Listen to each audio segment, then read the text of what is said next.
¿Qué tal?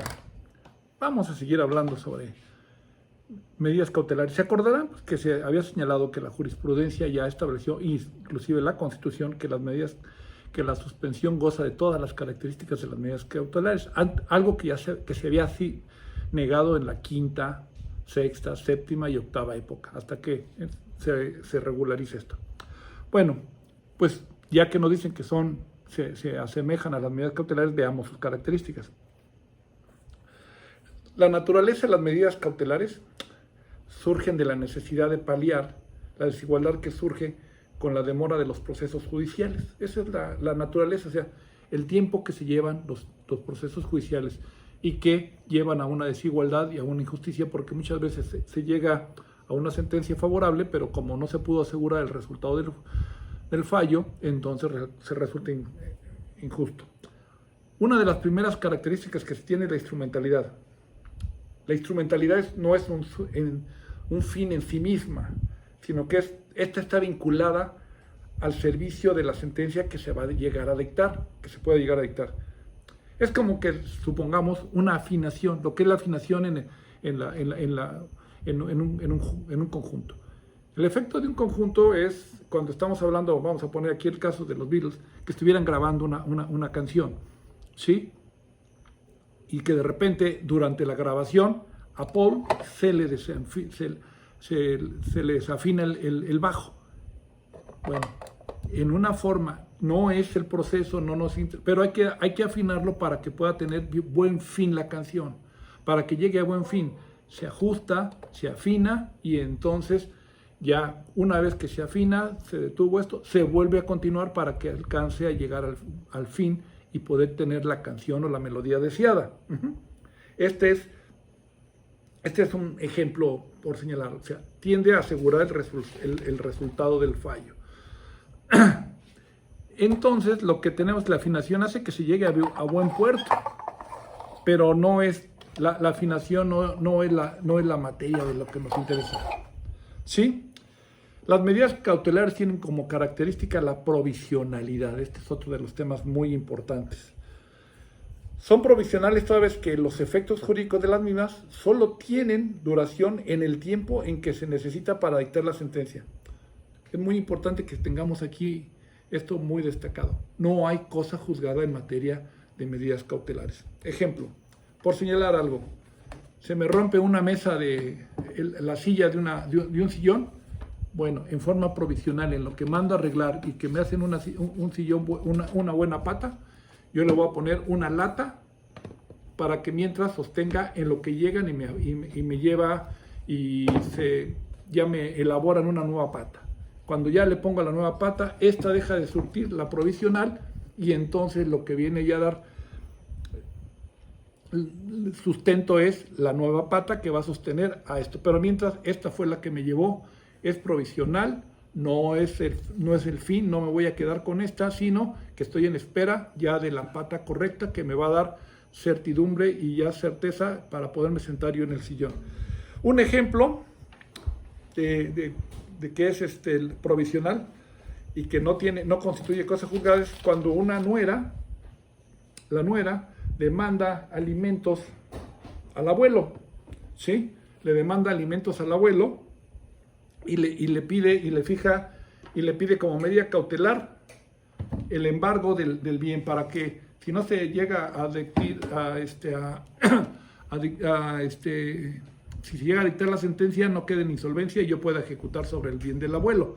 En este caso también, y le fija un 25%. El abuelo no cumple y no paga la medida cautelar. Llega la sentencia y lo absuelven. No, ahora la nuera pretende cobrarle al abuelo y le quiere ejecutar las medidas, la medida provisional no ejecutada y pretende ejecutar sobre los bienes del abuelo. Como la medida provisional duraba durante lo que duró el juicio, si no se cobraron y no se ejecutaron, ya no se van a poder si al final se absolvieron. Fue provisional en tanto duraba el juicio. Si el juicio no resultó favorable, la medida cautelar deja de tener efectos y aunque no se hayan pagado los cautelares, no tendrían por qué pagarse si quedó absuelto al final. Lo mismo sucede si estuviéramos en el caso de que piden unos alimentos, ¿sí? Y se fijan de inicio en el 50%. Se sigue todo el proceso y no los paga el oso que le pidieron los alimentos. Masha le pide alimentos y no se los paga al 50%. Se llega, se dicta sentencia y ahora pretende ejecutar los alimentos no pagados. Al 50, perdón, y se le fija ahora tiene que pagarlos, pero al 25. ¿Cómo se cobrarían los no pagados? ¿Al 50 o al 25? Si no se cobraron al 50 durante el proceso, no pueden cobrarse ahora una vez dictada la sentencia. Se va a dictar conforme se dictó la sentencia, o sea, al 25, porque estos estaban al servicio de la sentencia definitiva. Si la sentencia definitiva la fijó en 25, ya no los va a poder hacer efectivos sobre el 50, como se habían quedado, aunque no se hayan pagado, porque esto no constituye cosa juzgada. Otra de las características que hacen interesantes las medidas cautelares es la flexibilidad. O sea, ¿qué quiere decir esto? Son susceptibles de modificarse en aquellos casos en que ocurren hechos supervinientes o cambios en el proceso que pongan en riesgo la efectividad de la ejecución de la sentencia o pueden resultar injustificadas por no tener un derecho aparente. Vamos a poner un caso en el que se pide unos alimentos. Vamos a poner en el caso que le demandaran a Paul McCartney. Vamos a ponerlo otra vez aquí. A Paul McCartney le piden alimentos y y le reclama la paternidad. Una fan le dice, hay un niño que está aquí, esta niña es tuya. Reclamo la paternidad y reclamo alimentos. Bueno, aquí, en el caso, se pueden fijar, no se van a fijar los alimentos de inicio porque si está reclamando la paternidad, no tiene un aparente derecho. Ahora, si durante el juicio le piden como la prueba del ADN y no se presenta, entonces habrá una presunción en contra de Paul McCartney, ¿sí? Habrá una presunción en su contra. Esto quiere decir que ya con esa presunción y esa prueba se pueden fijar unos alimentos provisionales, ¿sí? Ahora, esto no quiere decir que esto se pueda quedar así. Ahora, si Paul McCartney no quiso sujetarse a la prueba, pero presenta posteriormente una prueba superviniente en el sentido de que demuestra que tuvo una meningitis y que por lo tanto es estéril desde hace 40 años, entonces esta medida de los alimentos que ya se habían dado, primero se negaron, después se concedieron, se pueden volver a negar. ¿Por qué? Porque va haciendo, es la dutilidad, es la flexibilidad del proceso. Se tiene que asegurar que la sentencia que sea correcta, ¿sí? Y entonces se puede ir modificando conforme va pasando. Entonces, como decíamos, en un principio se niegan porque no había prueba. La segunda prueba se presenta, la prueba pericial en ADN, no se quiere llevar a cabo. En esa prueba, esto hace la presunción de que el niño es de él, pero él demuestra con otra prueba que es impotente, que ya no tiene, que no es estéril, entonces no podía tener hijos por una meningitis. Entonces fueron graduándose para que el proceso se vaya poder llegar al final de una forma correcta, ¿no? Asegurar lo más posible. Si se tiene en un principio el derecho, se le da. Si después, posteriormente, con pruebas que se van presentando posteriormente y se cambia el sistema, se cambia. Y si en la medida en que se van presentando otra prueba superviniente desaparece, pues no tiene razón de ser el proceso. No tiene razón de ser ya la medida cautelar, porque ya hay que asegurar el resultado del juicio, pero tiene que ser también de una forma justa. O sea, tiene que ser, si existe derecho, hay que asegurar que se asegure, pero si no existe derecho, pues no hay nada que asegurar. Esto también tiene relación con la sumariedad. La sumariedad es, el proceso se tiene que llevar rápido. Las medidas cautelares se dictan rápido con las pruebas que se presentan de primera mano. La sumariedad lo que permite es que no se hagan pruebas que tengan de desarrollo largo. Entonces, una prueba que pueda ser larga, esa es para el proceso. Se resuelve con las pruebas que están en ese momento. Si después esa prueba que más adelante resulta positiva, puede manejarse como una prueba superviniente, aunque ya estaba en el proceso, pero bueno, no se había dado su desarrollo. Esta sumariedad es lo que caracteriza. Por ejemplo, si se pide la convivencia, el juez no tiene que mandar a pedir una prueba pericial en psicología. Si así de autos, estamos en un juicio que